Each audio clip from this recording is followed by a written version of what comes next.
The cantina fell silent as Vexathara limped through the entrance, his scarred carapace catching the dim light.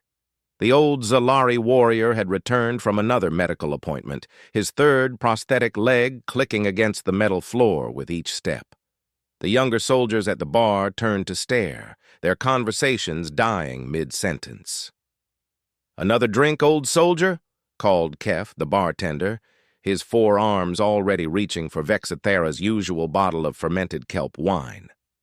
Vexathara nodded, settling onto his favorite stool with a grunt of pain.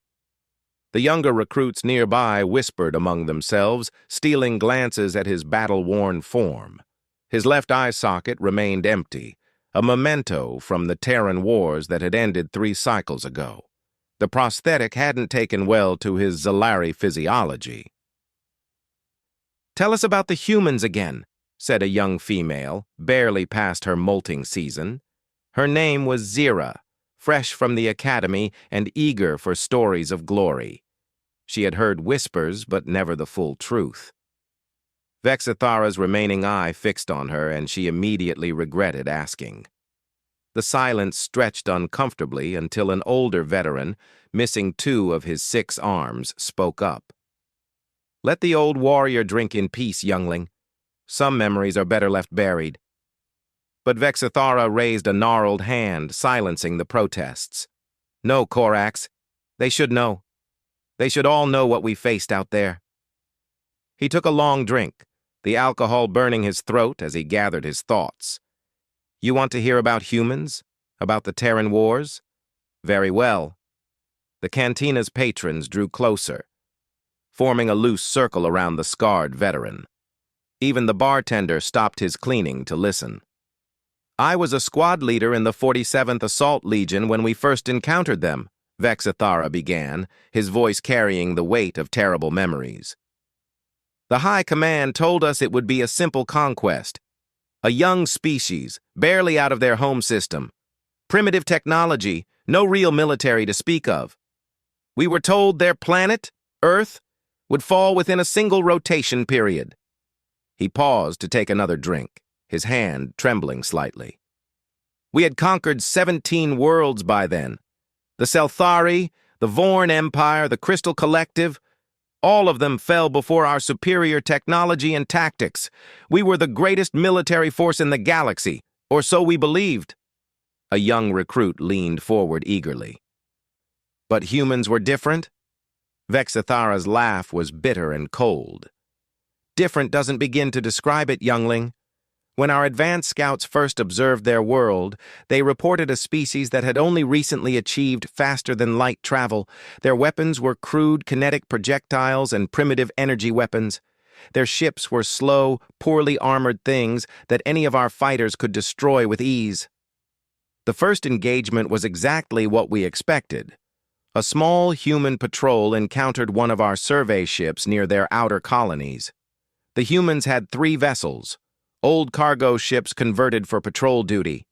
We had a single destroyer. The battle lasted 4 minutes. All 3 human ships were destroyed, and we lost nothing." Vexathara's expression darkened. "That should have been our first warning.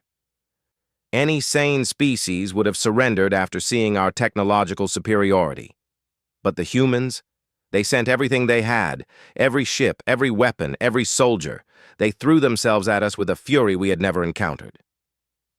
Kef refilled the old warrior's glass, and several other patrons ordered drinks.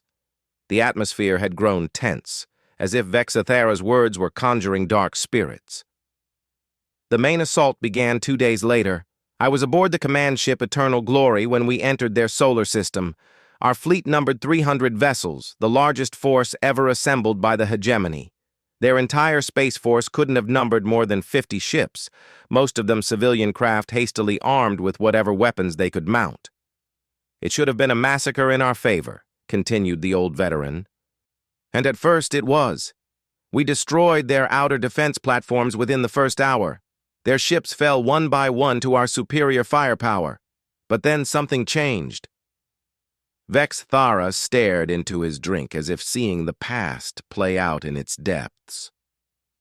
The humans stopped trying to fight us conventionally. Instead, they started doing things that made no tactical sense.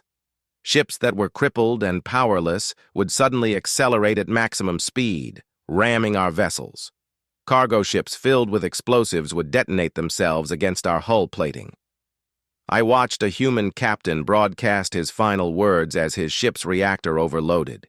He was laughing, youngling, laughing as he died, because he took 3 of our fighters with him. Vexathara's voice dropped to barely above a whisper. That's when I first understood what we were truly fighting. What do you mean? Zira asked, though she wasn't sure she wanted to hear the answer. We had fought other species, but they were rational. When faced with superior force, they would surrender, negotiate, or retreat to fight another day. They valued their lives, their civilizations, their future. But humans? Vexthara shook his head slowly. Humans don't surrender, they don't retreat. They don't value their own lives when something they care about is threatened. The old warrior stood up, pacing despite his mechanical leg. We took their orbital stations after losing 30 ships to their kamikaze attacks. The assault on the planet's surface was supposed to be routine. Our dropships were faster, our armor stronger, our weapons more advanced. What could their ground forces possibly do against us? The first landing zones were secured without incident. The humans seemed to have abandoned their major cities, leaving them wide open for occupation. Our commanders were pleased. A swift victory, minimal casualties, just as planned. Vexathara's voice grew harder. Then night fell. The cantina had grown completely silent now. Even the ambient noise from the kitchen had stopped. The human attacks began in darkness, not massive assaults with heavy vehicles and artillery. Small groups, sometimes just 1 or 2 individuals, striking at our supply lines, our communications, our isolated patrols. They moved like shadows, appearing from nowhere to kill a few soldiers before vanishing again. But they were just guerrilla tactics, protested a young officer. Every species attempts irregular warfare when facing superior force. Vexathara turned to face him, and the officer immediately wished he had remained silent. You think you understand warfare, boy? You think you know what guerrilla tactics look like? Let me tell you what I saw that first night. I was leading a patrol through what the humans called New Angeles, a major population center, completely evacuated, or so we thought. We were moving through the commercial district when our point scout simply vanished. One moment he was there, the next he was gone. No sound, no energy discharge, nothing. We found him 10 minutes later, hanging from what the humans called a streetlight. His throat had been cut with a primitive blade, and carved into his chest armor was a message in their script. Our translator said it meant, "Welcome to hell." The young officer's face had gone pale, his confidence evaporating. That was just the beginning, Vexathara continued. Every step we took into that city was contested, not with massive firefights or pitched battles, but with traps, ambushes, and psychological warfare that slowly drove us insane.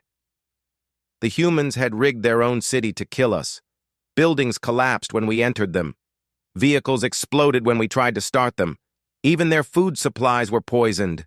They had turned their entire world into a weapon pointed at us. Vexathara returned to his stool, his prosthetic leg grinding against the floor. But the worst part wasn't the traps or the ambushes. It was the humans themselves, the ones we captured, the ones we fought, even the civilians we encountered. They all had this look in their eyes. What kind of look? Zira whispered. The look of someone who has already decided to die. You see, youngling, we fight to live. We retreat to preserve our forces. We surrender to save our lives. But humans fight to ensure their enemy dies, even if it costs them everything. The old warrior's voice became distant, as if he were speaking from across a vast chasm. I remember one human female we cornered in a medical facility. She was protecting a group of their young, probably her offspring. We offered her the standard terms of surrender. guaranteed safety for herself and the children if she cooperated. She looked at us with those dead, determined eyes and said something our translator couldn't properly render, but the meaning was clear enough. She told us that we could kill her, but we would have to go through her to reach the children. My second-in-command suggested we simply eliminate her and move on, standard procedure. But something about the way she stood there, unarmed, facing 6 armed soldiers without a trace of fear, made me hesitate. Vexathara finished his drink and signaled for another. That hesitation saved my life. The human had rigged the entire building with explosives. If we had advanced, we all would have died along with her and the children. She was willing to kill herself and her own offspring, rather than let us take them alive. "How did you know about the explosives?" asked Corax. "Because she told us.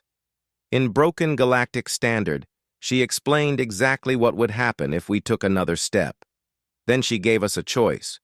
We could leave, and she would let us go unharmed. Or we could advance, and we would all die together." The silence stretched until Kef nervously polished the same spot on the bar 3 times. "We left," Vexathara said finally. 6 trained soldiers in full combat armor, carrying weapons that could level a building, and we retreated from 1 unarmed human female. Because we finally understood what we were really fighting. "What was that?" Zira asked, though she dreaded the answer.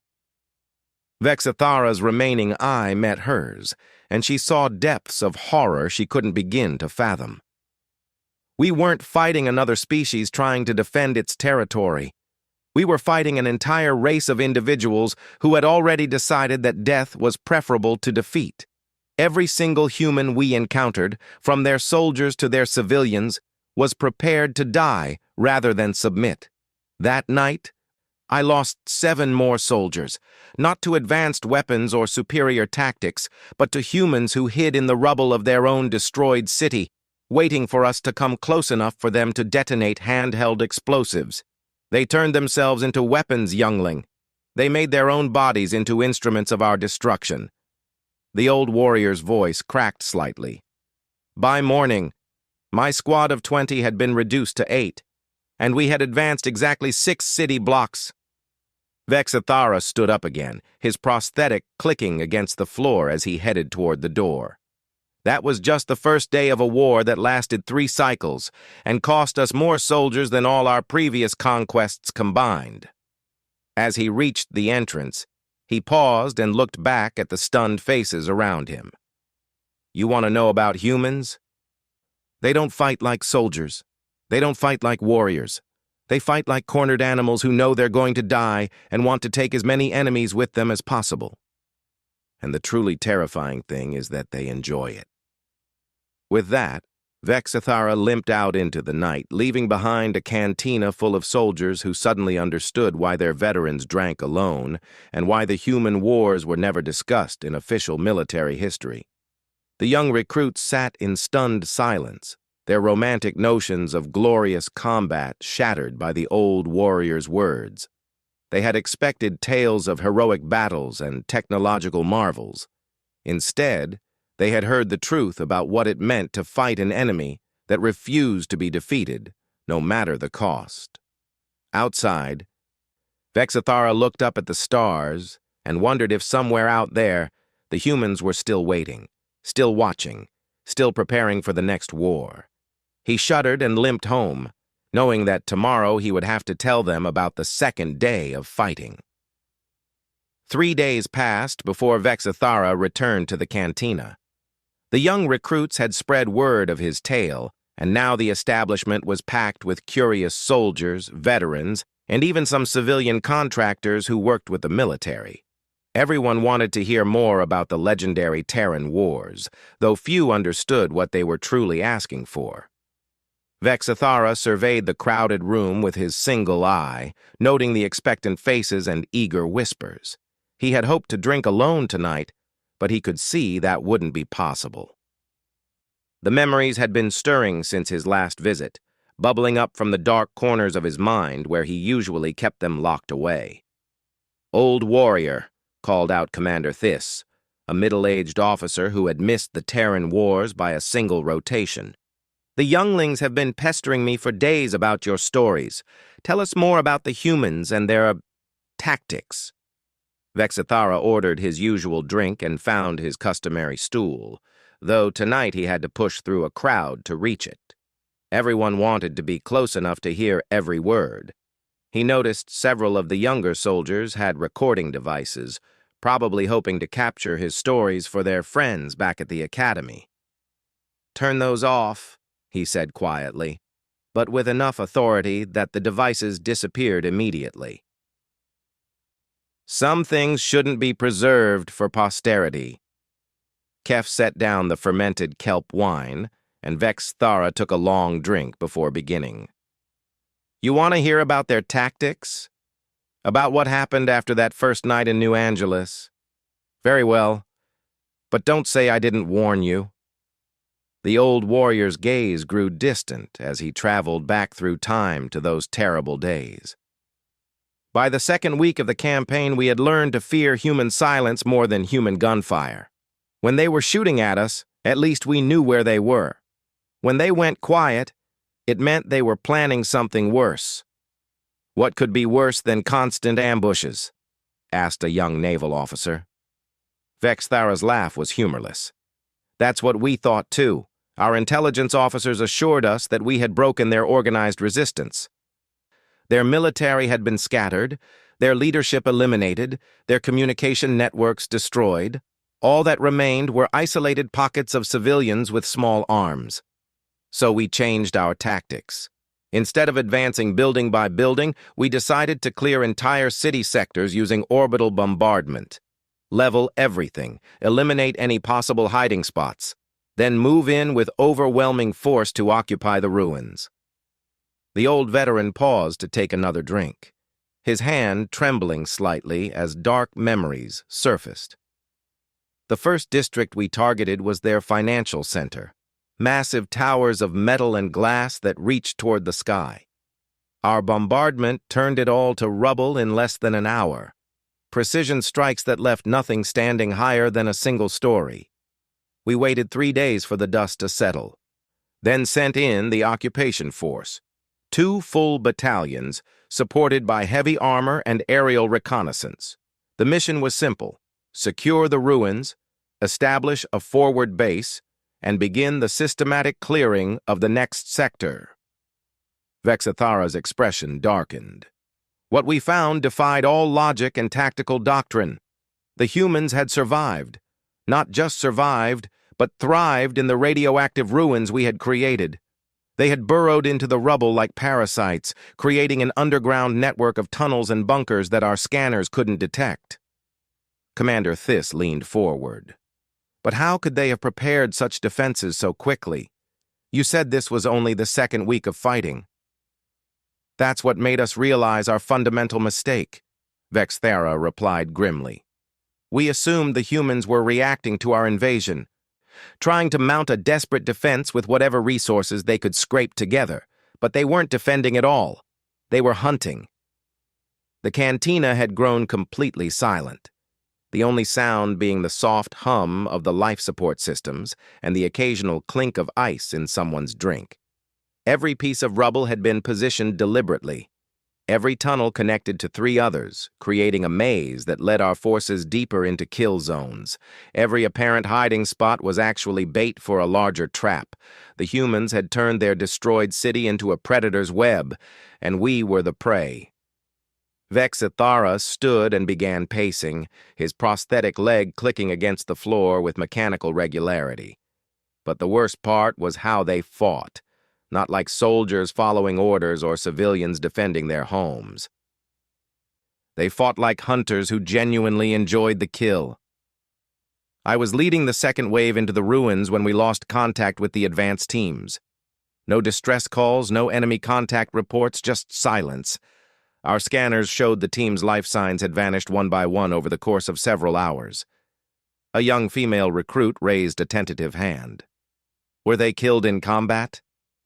Vexithara stopped pacing and fixed her with his remaining eye. "That's what we assumed. Standard casualties from urban warfare. But when we found the bodies, we realized we were dealing with something far worse than enemy soldiers. The humans hadn't simply killed our troops. They had taken them apart piece by piece, keeping them alive as long as possible. Not for information.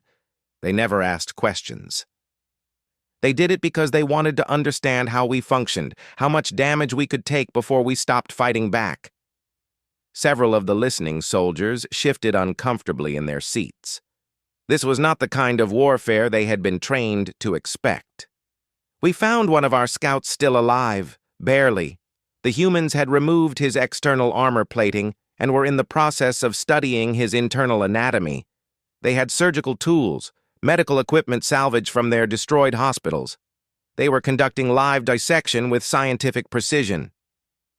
The young recruit who had asked the question looked like she might be sick.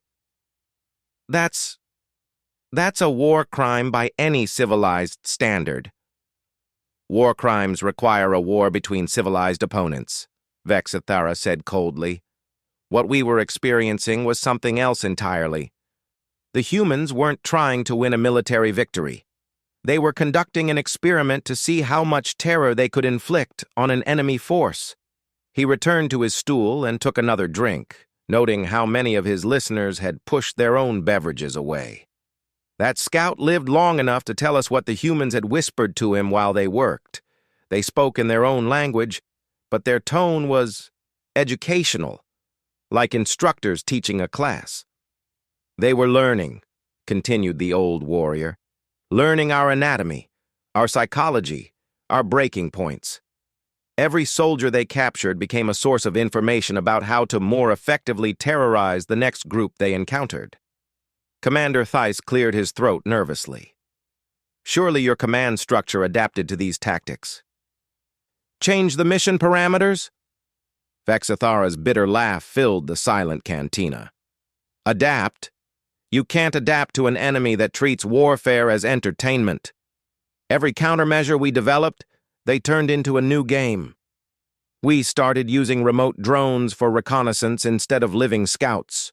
The humans began capturing the drones and reprogramming them to broadcast psychological warfare messages on our communication frequencies. We switched to sealed combat suits to prevent capture and live dissection.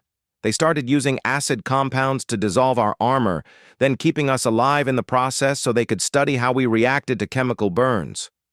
We established secure perimeters around our landing zones. They tunneled underneath and set up observation posts where they could watch us for days, learning our patrol schedules and personal habits before striking. The old veteran's voice took on a haunted quality. But the truly terrifying thing was that they never seemed angry or desperate. In every encounter, every trap, every torture session they conducted, the humans appeared to be having fun. I personally witnessed a human female, couldn't have been more than half-grown by their standards, ambush a full squad of our heavy infantry. She used improvised explosives to disable their armor, then proceeded to hunt them through a collapsed shopping complex for 3 hours. Vexathara's hand tightened around his glass. She didn't kill them quickly. She wounded them in non-fatal ways, then used their distress calls to lure in rescue teams. Each rescue team became new targets for her game. When we finally cornered her, she was covered in our soldiers' blood and laughing like it was the most amusing thing she had ever experienced. She detonated a grenade rather than be captured, but not before taunting us in broken galactic standard about how easy we were to hunt. One of the older veterans, a scarred Kothari who had fought in the Rim Wars, spoke up. Every species produces individual psychopaths. That doesn't mean their entire military was composed of sadists. Vexathara turned to face him, and the Kothari immediately regretted speaking. That's what we told ourselves too. Individual cases, psychological aberrants, war trauma. But then we started intercepting their communications. The humans had maintained their global information network throughout the bombardment. They were sharing tactical information, but they were also sharing videos. Videos of successful ambushes, of captured aliens being interrogated, of new and creative ways to inflict psychological damage. They turned our invasion into entertainment for their entire species. Billions of humans were watching our soldiers die and offering suggestions for better ways to kill us. The silence that followed was deafening. Several of the younger soldiers had gone pale, and more than one was quietly reaching for their drinks with shaking hands. That's when High Command decided to escalate to full planetary bombardment, Vexithara continued. If the humans wanted to turn their world into a killing ground, we would simply destroy the entire planet from orbit. No more ground operations, no more exposure to their psychological warfare. But even that didn't work the way we expected.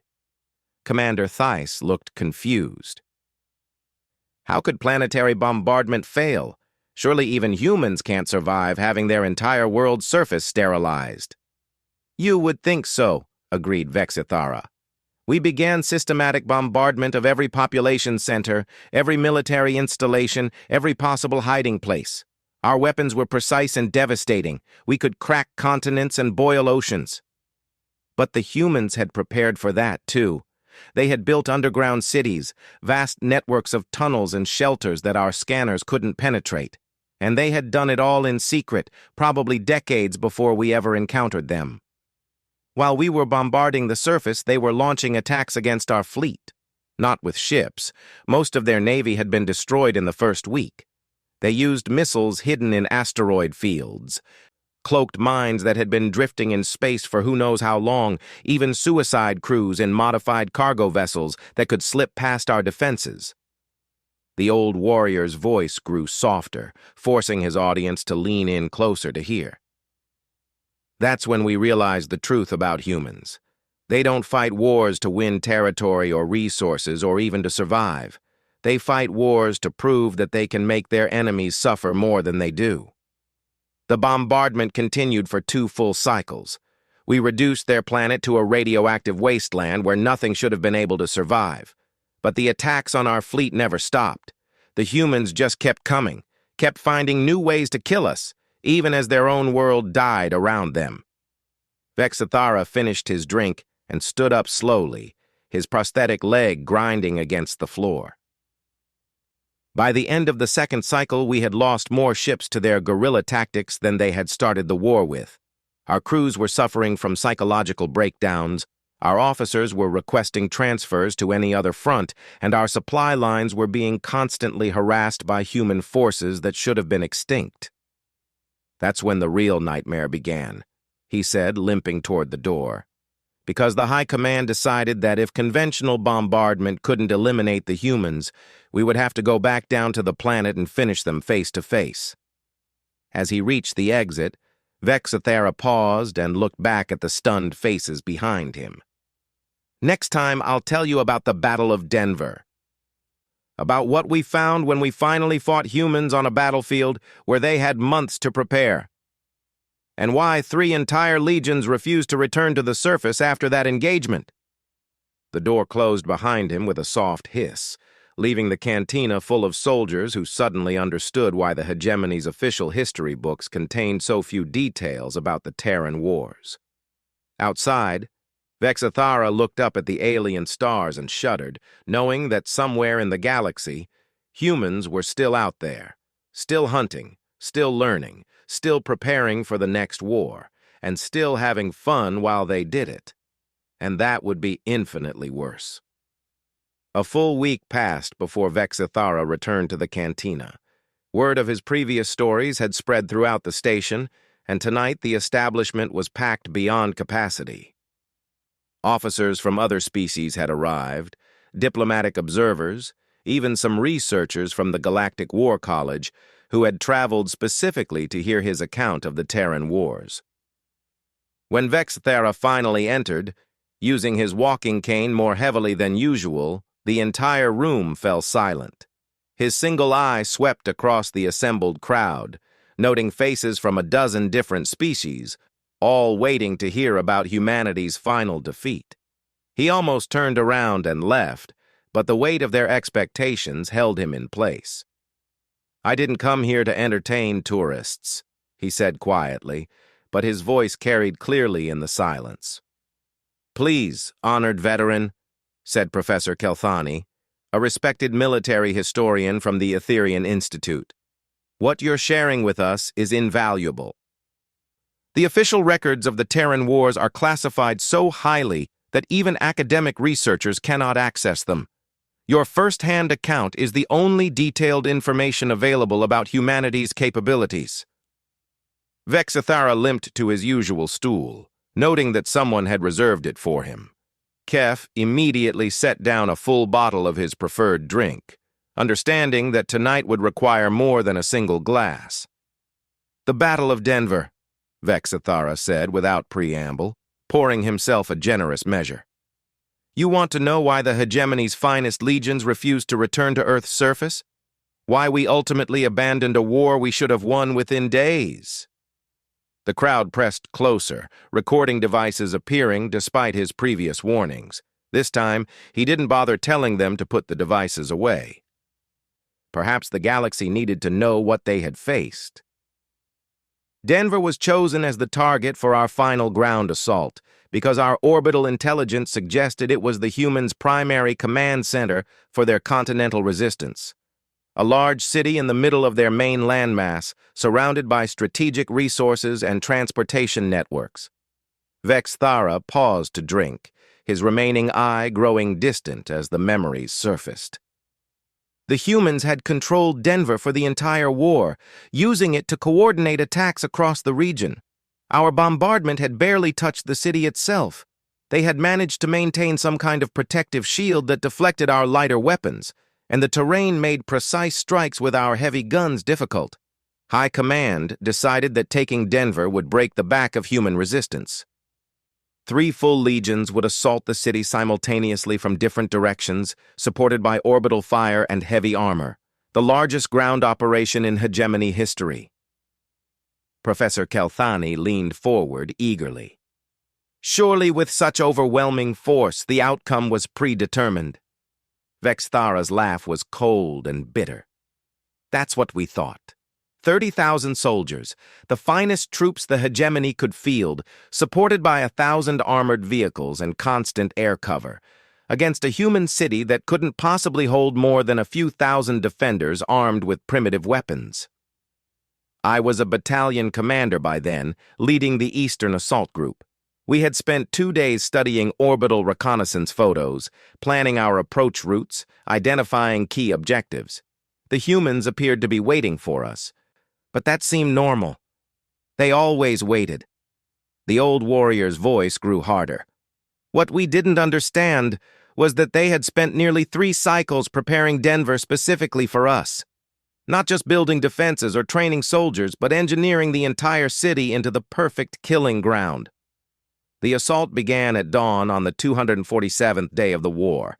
Our dropships landed simultaneously at 17 different points around the city, establishing secure perimeters before beginning the advance.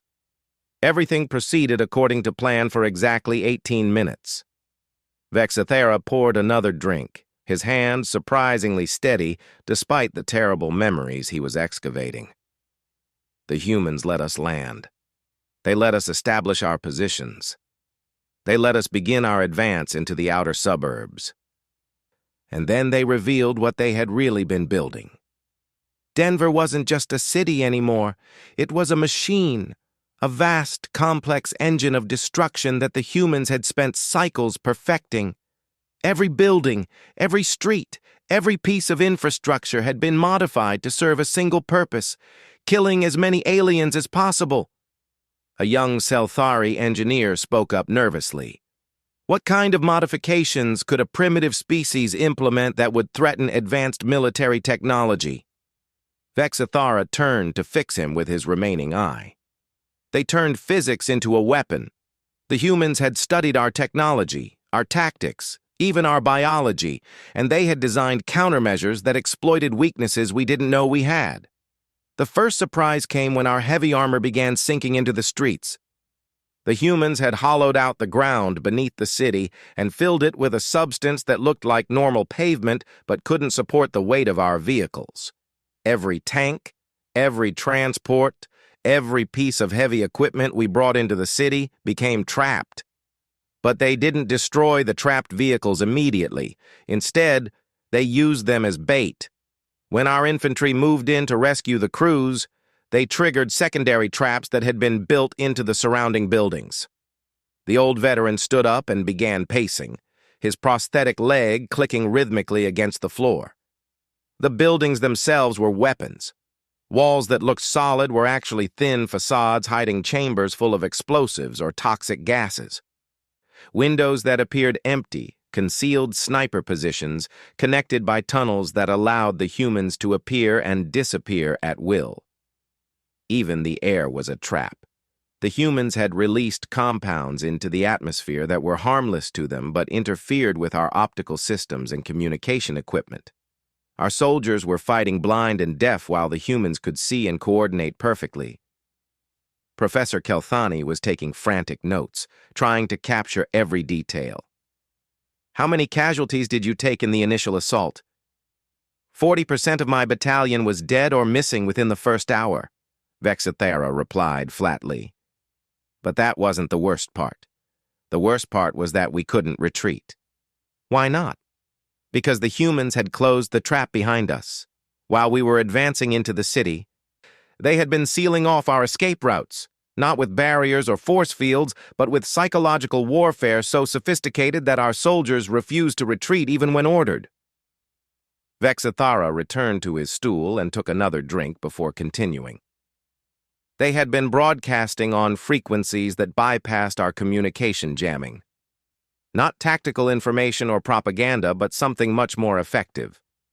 They were reading the names of our dead soldiers, describing in detail how each one had died, and promising that anyone who tried to leave the city would suffer the same fate. But the truly brilliant part was that they were telling the truth. Every name they broadcast, every description of death, was completely accurate. Somehow, they had gathered perfect intelligence about our casualties in real time and were using it to convince our troops that retreat meant certain death. A older Krillian general, scarred from campaigns against the Void Corsairs, shook his head in disbelief. Psychological warfare is one thing, but how could they have real-time casualty reports? Your communications were encrypted. That's what we thought too, Vexathera said grimly. It took us several hours to realize the truth. The humans weren't intercepting our communications. They were getting their information directly from our soldiers. What do you mean? Every human we had captured during the previous cycles of the war had been a spy, not trained intelligence operatives, but ordinary civilians who had been equipped with sophisticated surveillance equipment and then allowed themselves to be captured. They had been studying us from the inside, learning our procedures, our technology, our weaknesses. The crowd around him had grown completely silent, absorbing the implications of what he was describing. When we captured humans, we thought we were gathering intelligence. In reality, we were providing them with perfect access to our command structure, our planning processes, and our strategic capabilities.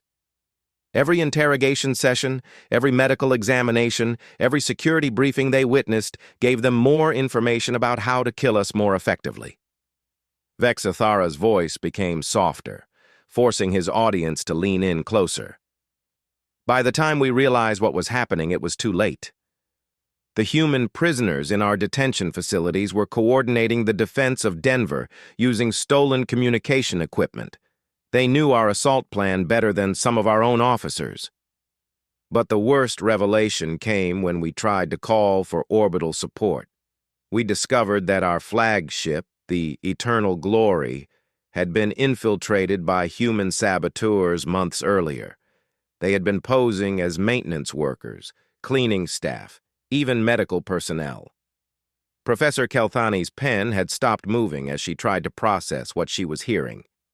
How is that possible? Your security protocols should have prevented any human from accessing a hegemony warship. They didn't access it, Vexathera said quietly. We brought them aboard ourselves.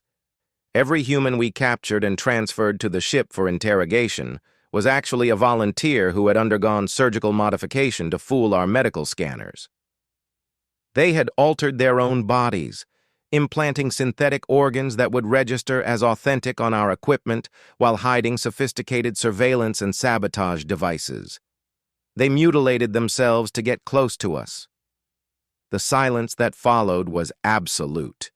Even the ambient noise from the cantina's systems seemed to fade away. When we finally understood what we were facing, the order came down to withdraw from the surface and begin full sterilization bombardment. Every living thing on Earth was to be eliminated, regardless of strategic value. The humans had proven too dangerous to be allowed to survive. Vexathara finished his current glass and immediately poured another. But even that order couldn't be carried out. The human infiltrators aboard our ships had been busy for months, and they had prepared one final surprise for us. They had taken control of our orbital weapons systems. The old warrior's voice cracked slightly as he continued. When the Eternal Glory attempted to begin planetary bombardment, the weapons turned on our own fleet instead. Ship after ship was destroyed by their own supposed protection, and there was nothing we could do to stop it. The humans broadcast a message to the surviving vessels. A single human female, speaking perfect galactic standard, offered us a choice. We could surrender and be allowed to leave their system unharmed, or we could continue fighting and be systematically destroyed by our own weapons. Most of the fleet chose surrender. Those who didn't were eliminated within hours. Vexathara stood up slowly, his prosthetic leg grinding against the floor as he prepared to leave. That was 3 cycles ago. The official report states that the Terran Wars ended in a negotiated settlement after both sides realized the costs of continued conflict were too high. The truth is that we surrendered because we finally understood what we were fighting. Not a military force or a political entity, but an entire species of individuals who treated warfare as the ultimate form of creative expression. The humans let us leave because they were finished with us. They had learned everything they wanted to know about our technology, our tactics, and our psychology. We were no longer entertaining enough to keep around. As he reached the door, Vexathara paused one final time to address the stunned crowd. You want to know the most terrifying thing about humans? It's not their adaptability, or their ruthlessness, or their willingness to die for their cause. It's that they never stopped enjoying themselves. Even as their world burned, even as their cities were reduced to radioactive wasteland, even as their own species faced extinction, they continued to treat the entire war as the most fun they had ever had. And somewhere out there, they're still having fun. Still learning, still growing stronger, still preparing for the next war. Because that's what humans do. They turn everything into a game, and they always win.